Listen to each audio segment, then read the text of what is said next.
Next came Egypt. Unlike others, Egypt welcomed Alexander as a liberator from Persian rule. There, Alexander was crowned pharaoh. He visited the oracle of Siwa, where priests declared him the son of Zeus. Alexander believed it. In Egypt, he founded a city that would change history, Alexandria. A city of learning, of trade, of ideas. It would one day house the greatest library the world had ever known. But Alexander was not satisfied. Persia still existed, and Darius still lived. Alexander marched east, deep into the heart of the Persian Empire. In 331 BCE, the two armies met at Gaugamela. This was Persia's final stand. Darius had elephants, chariots, and overwhelming numbers. Alexander had strategy. He created a gap in the Persian lines and drove straight toward Darius. Once again, Darius fled. Persia collapsed. The ancient capitals of Babylon, Susa, and Persepolis fell.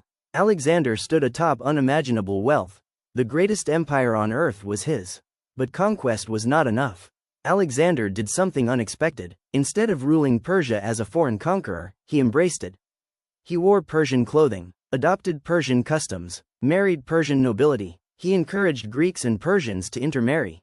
Alexander dreamed of a unified world, not divided by culture.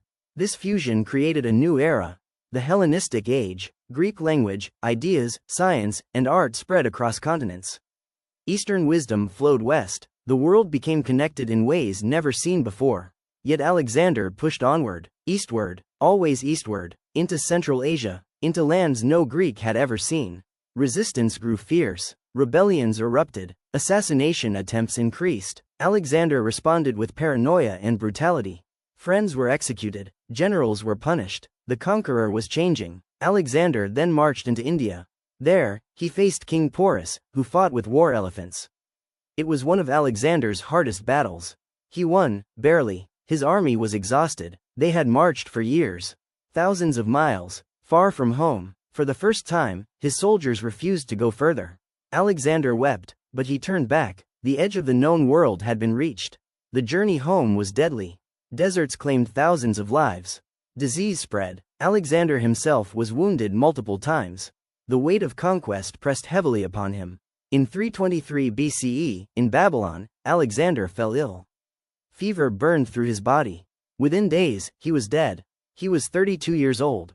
When asked who should inherit his empire, he is said to have replied, "To the strongest." Chaos followed. His generals fought. The empire shattered. Kingdoms rose and fell. Alexander's empire did not survive him. But his legacy did. Alexander proved something the world had never known. That continents could be connected. That cultures could blend. That ideas could travel farther than armies. The world after Alexander was forever changed. Rome rose in a world shaped by his conquests. Science advanced through Hellenistic learning. History itself shifted direction. Alexander the Great did not rule the longest. His empire did not last the longest. But his impact was unmatched. He did not just conquer the world. He redefined it, and once redefined, history could never go back.